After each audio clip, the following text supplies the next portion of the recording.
안녕하세요. 오늘의 데일리 뉴스레터에 오신 것을 환영합니다.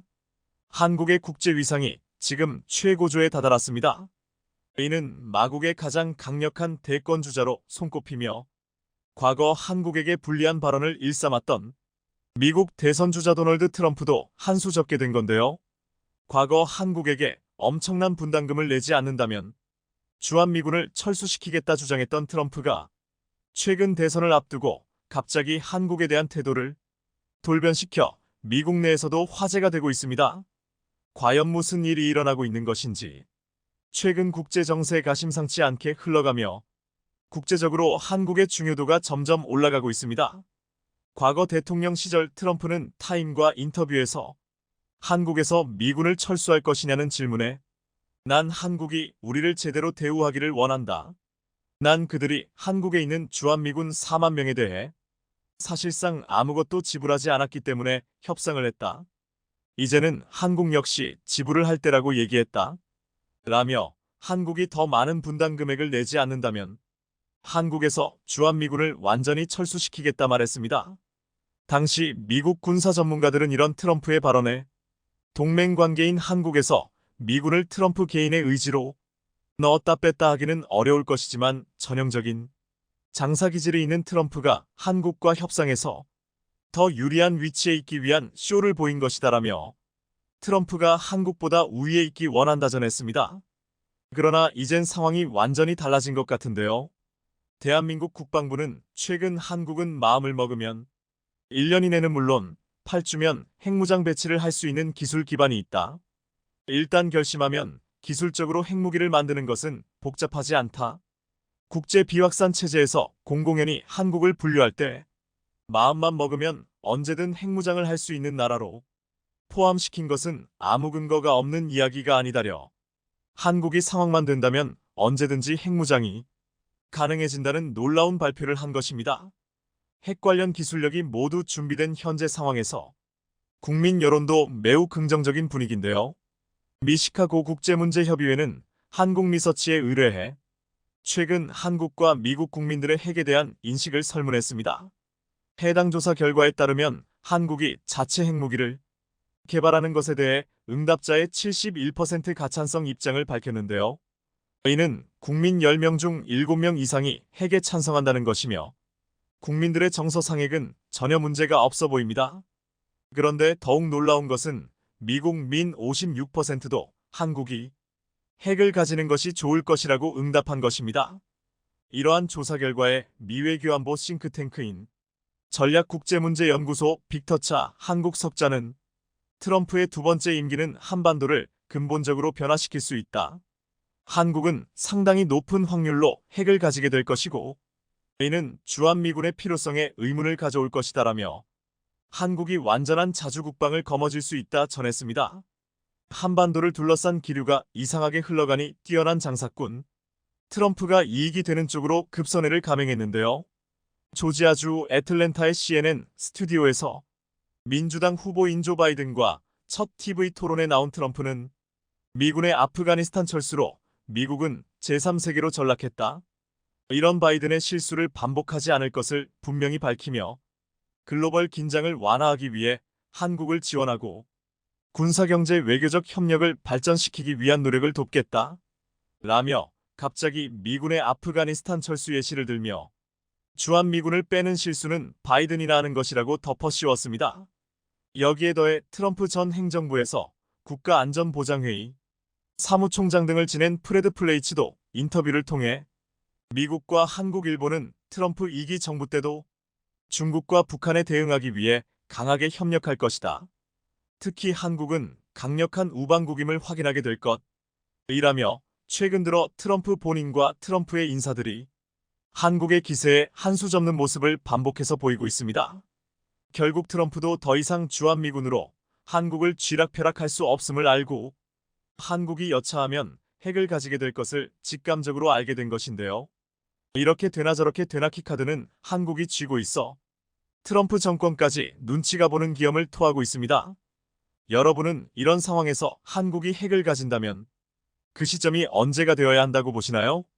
이처럼 한국이 핵무장 국가가 될 수 있다는 상황에서 최근 러시아 푸틴과 북한 김정은이 만남을 가진 뒤 서방 세계는 동북아의 안위를 걱정하는 모양입니다. 강경하게 나오는 한국의 눈치를 보고 있어 화제가 되고 있습니다. 이번에는 러시아 국방부까지 직접 나서서 한국의 비위를 맞추려는 모습을 보였는데요.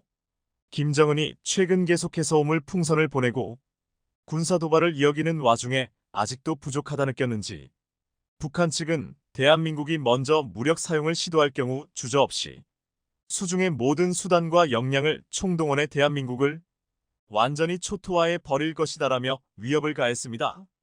누가 오물풍선을 보냈는지 잊어버렸나 싶은데요. 러시아라는 뒷배가 생겼다고 생각했는지 최근 김정은은 정신 나간 행보를 쭉 이어가고 있습니다. 그런데 정작 러시아는 최근 들어 발을 빼는 모양새인데요. 김정은이 해당 발언을 하자마자 러시아는 급하게 이반 젤로옵체프 러시아 외무부 제1아주국장이 나와 경제 분야를 중심으로 건설적으로 발전하던 한러 관계가 최근 어려운 시기를 보내고 있다.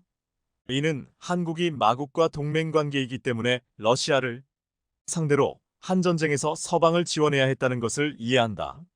하지만 러시아는 한국과 소통 채널을 유지하는 것이 매우 중요하다고 생각하고 있으며 이달 초에 안드레이 루덴코 러시아 외무부 차관이 한국에서 차관급 회담을 했을 때 한국의 견해도 비슷하다는 것을 들었다.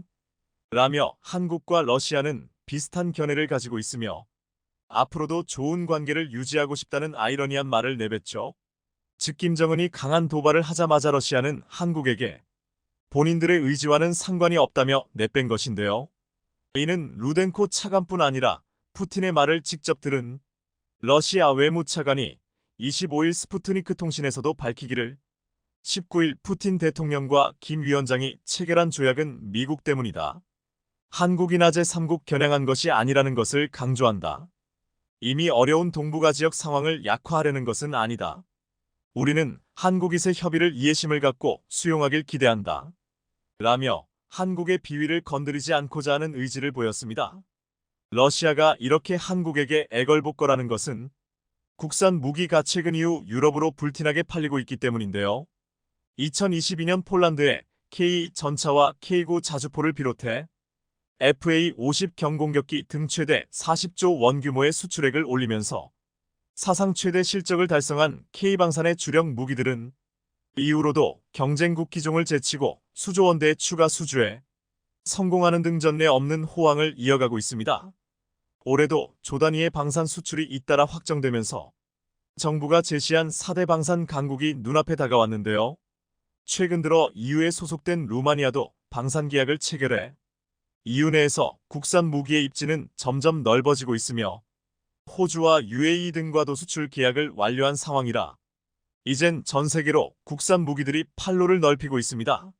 러시아 관영 타스 통신은 이런 일련의 상황들을 지켜볼 때 공식적으로 한국이 우크라이나에 무기를 공급하지 않지만 루마니아나 폴란드를 거쳐 우크라이나로 한국산 무기가 유입될 수 있으며 수출이 늘어날수록 가능성도 늘어난다. 이런 상황들이 모여 러시아가 한국에 대하여 꼬리를 내릴 수밖에 없는 상황을 조성했는데요.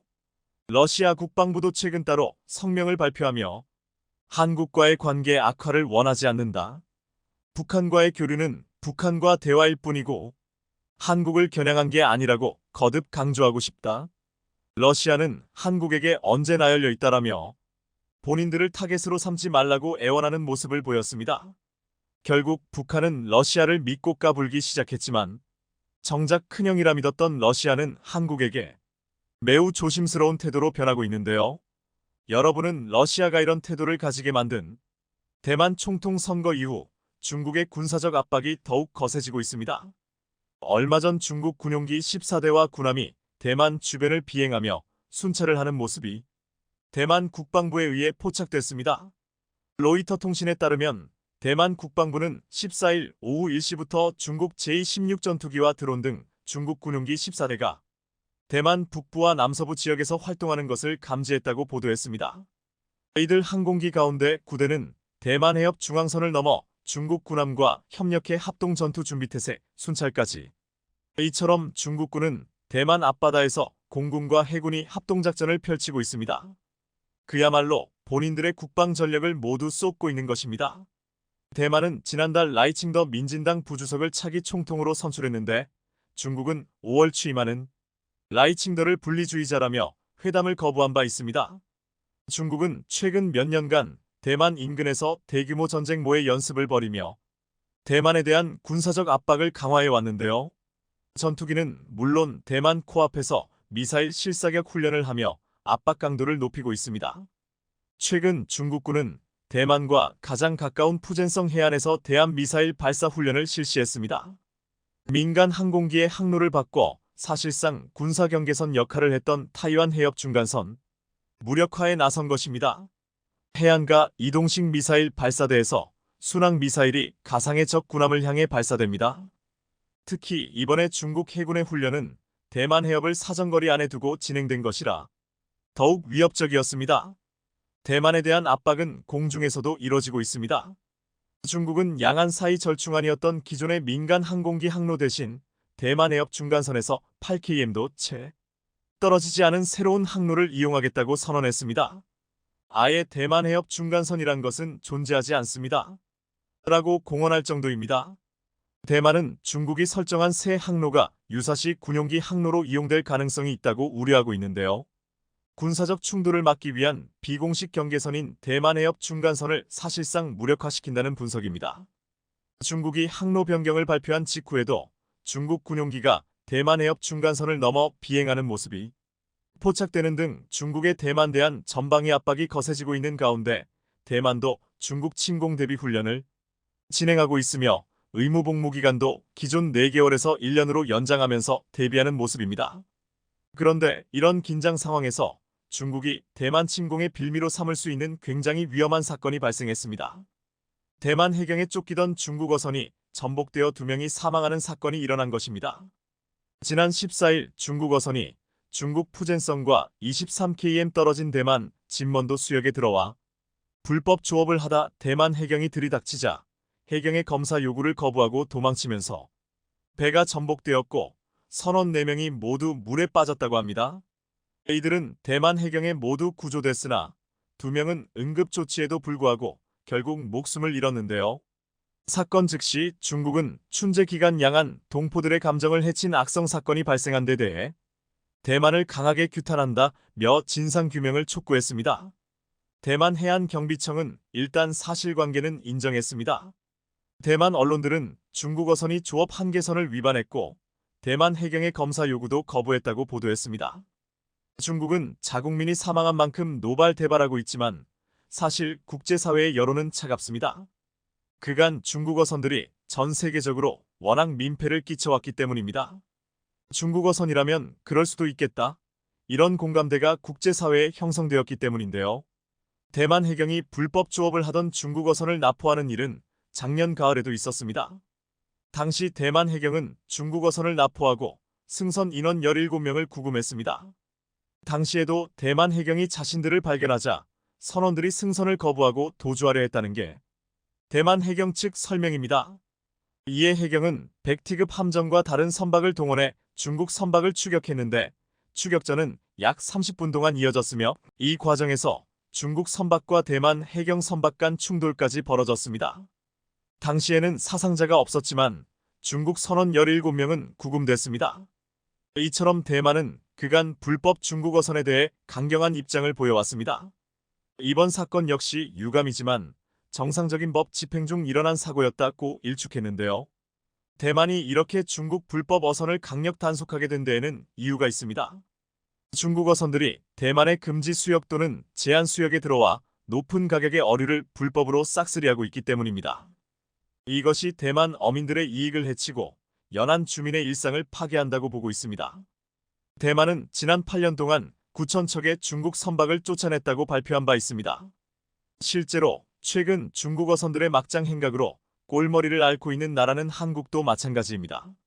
얼마 전 제주도 차기도 남서쪽 130km 거리 해상에서 중국 어선이 불법 설치해 놓은 범장망 어구가 발견됐는데 이 어구는 길이 250m, 폭 70m로 초대형이었습니다. 게다가 그물코까지 촘촘해 발견 당시 치어까지 무차별적으로 포획돼 있었습니다. 해경은 약 3시간에 걸친 인양 작업 끝에 어구 속에 살아있던 어획물 약 500kg를 해상에 그대로 방류했는데요. 해경은 그물에 설치된 선박자동식 별장치 AIS 등을 확인한 결과 대형 경비함이 잠시 자리를 비운 틈을 타 중국 어선들이 허가 수역 안쪽 12km 해상에 들어와 이 범장망 어구를 불법 설치하고 달아난 것으로 보인다고 설명했습니다. 하다하다 최근 중국 어선들은 이렇게 게릴라식 불법 조업까지 감행하고 있는데요. 무엇보다 문제는 중국 어선들의 범장망입니다. 범장망은 예전부터 바다의 지뢰라 불릴 정도로 어린 물고기까지 싹쓸이하는 것으로 유명한 어구입니다. 특히 철거하지 못하고 바다에 유실될 경우에는 바다에 지뢰밭이 설치되는 것과 다름없을 정도로 생태계에 큰 위험을 줄 수 있어 우리나라는 중국 어선의 범장망 조업을 하지만 2022년 말 제주 앞바다에서 중국 어선들이 설치한 범장망이 대규모로 발견된 적이 있었습니다. 당시 제주 남서쪽 150km 해상에서 대형 범장망을 발견했는데 범장망 틀만 100개로 역대 최대 규모라 충격을 주었습니다. 중국의 200톤급 어선 10여 척이 한중 잠정 조치 수역을 넘어 우리 해역에 몰래 설치한 것이었습니다.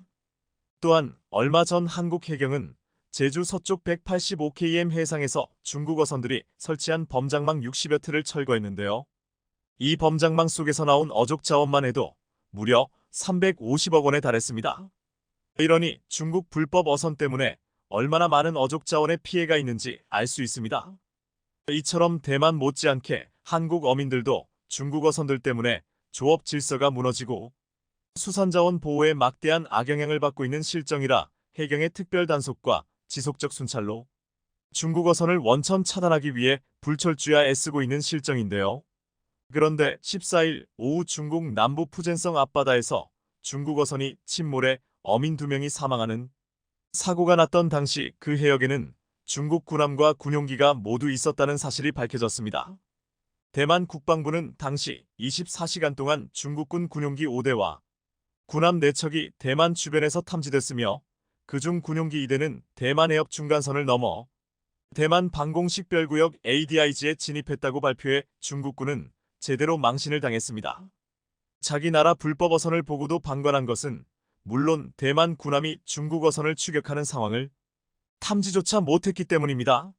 사건 당시 중국 정부 대변인은 성명에서 대만을 강력히 규탄하면서 춘제 연휴 기간에 양안 동포의 감정을 심각하게 해친 이런 악성 사건이 발생한 것에 대해 대만을 강력히 규탄한다. 중국은 두 나라 어민의 정상적인 조업을 위해 많은 일을 했는데 대만 민진당 당국은 각종 핑계로 본토 어선을 조산압포했고 난폭하고 위험한 방식으로 본토 어민을 대했다고 맹비난했습니다. 하지만 중국 어선들이 얼마나 주변국 해역에서 불법 조업으로 피해를 주고 있는지 잘 아는 세계는 중국의 이런 발언에 대해 그러게 평소에 불법 조업을 막지 라는 마음뿐 중국을 동정하게 되지는 않는데요. 중국은 대만만 압박할 게 아니라 군용기와 군함을 동원해 대만 주변을 순찰하더라도 자국 어선의 위험에 처했을 때는 적절한 조치를 취할 수 있는 능력부터 갖춰야 할 것입니다. 폴란드에서 터진 잭팟 이집트에서도 터진다. 한국 방산업계가 폴란드에 이어 이집트에 무기 수출을 추진하고 있습니다. 전 세계 군사력 12위권의 이집트는 아프리카 국가들 중 가장 많은 국방 예산을 지출하는 국가로 최근 군 현대화 사업을 추진하고 있습니다. 폴란드는 K9 자준포 672문, FA-50 경공격기 48대, K2 전차 1000대를 수입하기로 하며 무려 25조 원의 역대 최대 규모의 거래를 했습니다. 이젠 중동의 군사강국 이집트도 한국의 FA-50을 비롯해 K2 전차까지 대거 도입하는 것을 검토하고 있다는 것입니다. 한국에게 있어서 폴란드는 견고한 유럽 시장을 뚫는 시발점이 되었다고 하면 이를 교두보로 이집트까지 공략하면서 이제는 아프리카 시장까지 진출하게 되었다는 말을 하고 있습니다. 더 나아가 한 남미 매체는 아르헨티나와 우루과이도 한국 군사 장비를 도입할 수 있다고 보도하고 했습니다. 이렇게 통유럽과 아프리카의 가장 강력한 군사 강국들이 한국산 무기를 도입하는 데는 중요한 이유와 놀라운 가지가 숨겨져 있습니다. 폴란드는 한국과의 방산 협력 계획을 구체화하는 과정에서 비셰그라드 그룹 폴란드, 체코슬로바키아, 헝가리를 비롯한 동유럽 국가에도 파트너십 동참을 제안하고 있습니다. 상당수 동유럽 국가는 우크라이나 전쟁을 계기로 대대적인 군사력 확장 및 현대화 사업을 추진하고 있습니다. 이들 국가는 지금 폴란드의 제안에 상당한 관심을 보이면서 한국산 무기 도입을 할 가능성이 높다고 보고 있습니다. 동유럽 국가들은 그간 독일, 프랑스 등 서유럽 국가와 무기 거래에서 갑질에 시달렸습니다. 또한 러시아의 우크라이나 침공으로 유럽 전역에 군비 증강 열풍이 불기 시작해 각국이 재군비에 나섰지만 30년 동안 유럽 방위산업 생태계 이미 망가져버려 기대할 수 없는 상황이 되었습니다. 대부분 유럽 무기들의 생산 효율이 크게 떨어지고 최근 프랑스에서는 차륜형 자주포를 발주했더니 일문을 납품하는데 무려 18개월이나 걸린다고 했습니다. 또한 유럽의 대부분의 무기는 대부분 공동 개발하여 수리에 필요한 부속 하나를 구입하려면 몇 달이 걸리기 일쑤입니다. 더 이상 유럽에서 괜찮은 무기를 공급받는 걸 기대할 수 없게 되었다는 것입니다. 하지만 한국산 무기는 빠른 납기, 우수한 성능과 신뢰성, 합리적 유지 비용, 기술 이전 및 협업 등의 조건을 완벽하게 충족한다고 했습니다. 지금 폴란드에 이어 이집트가 도입하려 하는 것 중에 전 세계의 관심을 받고 있는 것은 바로 K-2 표전차입니다. 폴란드는 종주국 한국군이 도입한 K-2 전차 물량의 무려 3배인 1000대 이상을 도입했는데 이집트도 한국보다 많은 K-2 전차 500대를 계약하려 하고 있습니다. 이집트는 아프리카 최대 규모 육군을 자랑하는데 현역 장병 34만 명, 예비군 44만 명의 대군으로 높은 기계화 수준을 갖췄습니다. 유사시 드넓은 사막에서 싸워야 하는 전장 특성상 현역 치장 물자를 합쳐 4,300대 이상의 전차를 보유한 기갑대국이기도 합니다. 이같이 전차를 중요시하는 이집트에서 한국의 K-2 전차를 대거 도입하려 한다는 사실은 굉장히 중요하다고 했습니다. 이집트는 이미 지난 2020년 러시아와 T-90MS 500대를 면허 생산하기로 계약을 맺었습니다. 하지만 이집트는 1년 동안 시간을 끌다가 지난해 계약을 파기하고 이 500대 물량을 K-2 전차 도입을 고려하기로 했습니다. 과거 이스라엘과 싸워서 해공군에서는 압도했지만 결국 전차 부대에 패하고 말았던 이집트는 이스라엘과 팔레스타인의 갈등이 격화되자 결국 러시아산 전차보다 우수한 한국산 K-2 전차에 관심을 가지게 된 것입니다. 그런데 지금 러시아보다 더 배아파하는 국가가 중국입니다. 이집트는 냉전 시절에 중국과 교류가 많다 보니 중국으로부터 무기를 많이 수입해왔습니다.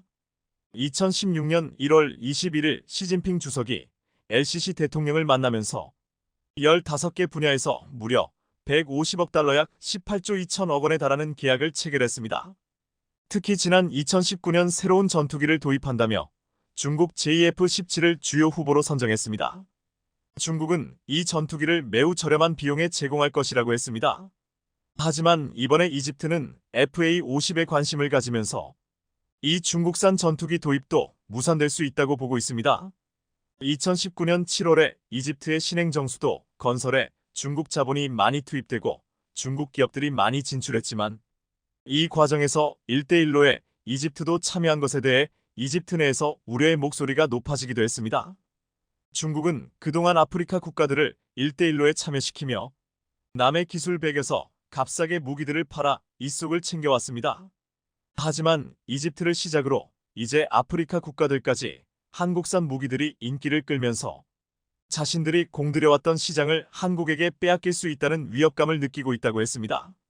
이번에 이집트가 전통적인 방산협력국 러시아와 중국을 버리고 한국산 무기, 특히 K-2 전차를 선택한 데는 압도적인 경쟁력에 있다고 했습니다.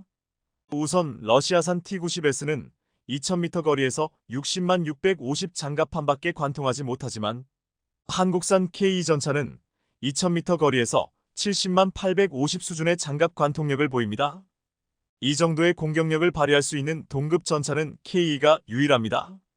특히 K-2 전차를 만드는 현대로템은 오만에 수출하기 위해 K-2 사막 수출형을 만들어 뜨거운 사막 지형에서도 놀라운 기동력과 성능을 입증해 보였습니다. 비슷한 환경을 지니고 있는 이집트에서도 이 같은 환경적 응력은 너무나도 중요하기에 매력적으로 보였다는 것입니다. 오만은 지난해 차세대 전차 도입 프로젝트에서 K-2 표전차를 최종 선정했는데 총 76대로 1조 원이 넘는 프로젝트였습니다. 오만이 K를 선택하면서 굉장히 까다로운 요구와 성능 시험을 했다고 했습니다. 반면 오만에서 K 흑표와 경쟁을 펼친 독일의 레오파르트는 마른 하천에 빠져 헤어나오지를 못했고, 우리 기술로 만들어 경쟁 붙은 터키 알타이 전차는 주행 시험 도중 퍼지기도 했습니다. 당시 K2 흑표 전차는 오만에서 사막 주행 영상을 공개했는데 1500마력으로 최대 70km 속도로 사막을 질주하는 장면은 놀라울 정도였습니다. 또한 K2 전차는 전투 중 아군과 적군을 쉽게 구별할 수 있는 피하 식별 장치 등 첨단 기술을 보여주며 수심 4.1m까지 잠수도화할 수 있는 능력까지 보여주었습니다. 또한 중동의 무더위에 대비해 내부에 에어컨을 달아 최대 43도까지 대응할 수 있게 만들어 주었습니다. K2 전차는 힘도 세면서 승차감까지 좋다고 했는데, 국내에서 이전의 전차와 K2 전차를 타본 군장병들은 소나타 타다가 제네시스 타는 기분이라고 말하기도 했습니다.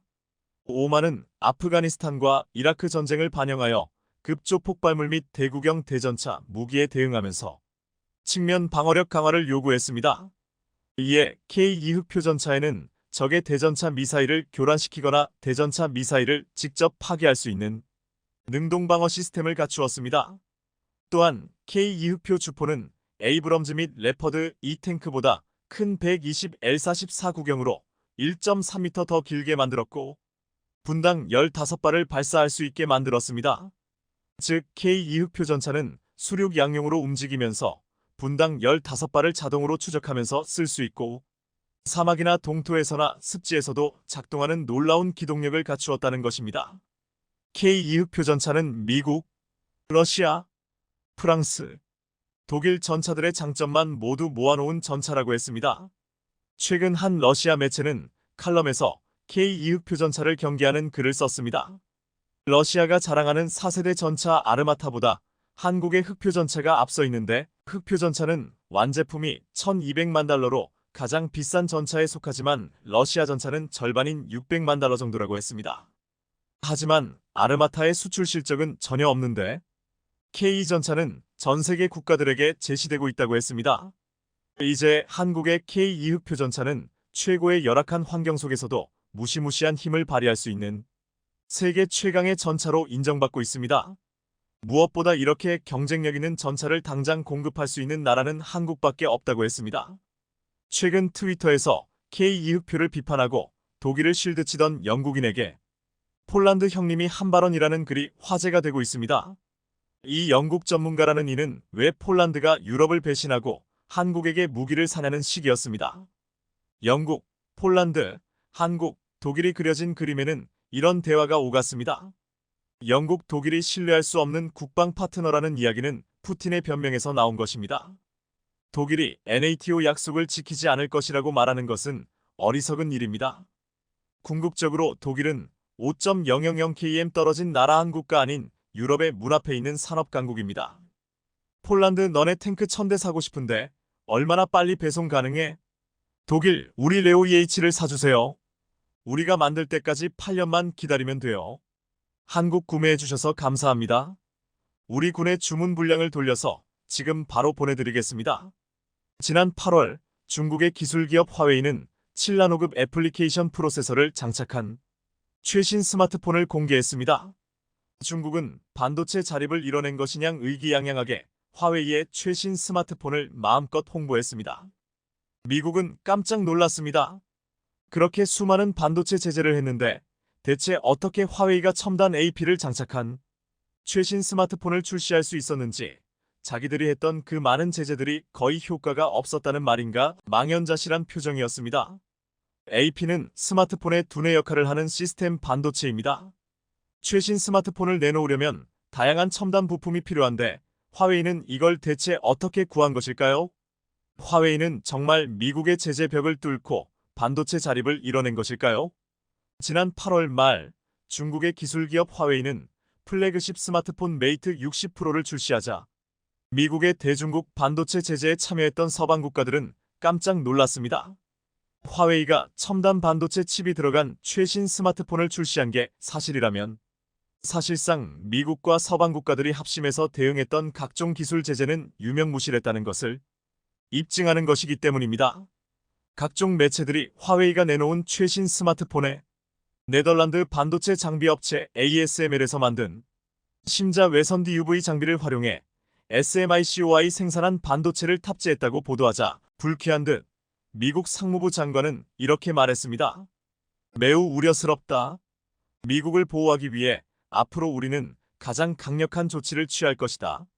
왜 이렇게 미국이 불쾌해하고 이것이 뉴스가 되었는가 하면 그간 화웨이는 미국의 통제로 오지 칩을 구매할 수 없게 된 뒤 3년 가까이 오지 스마트폰을 시장에 내놓지 못했는데 갑자기 첨단 반도체 칩이 들어간 폰을 출시했다고 발표했기 때문입니다.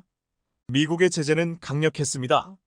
화웨이가 신제품을 출시한 건 2020년 10월 발표한 메이트 40 시리즈에 대만 TSMC가 만든 5나노 공정 프로세서 기린 9000을 사용한 것이 마지막 오지 스마트폰이었습니다.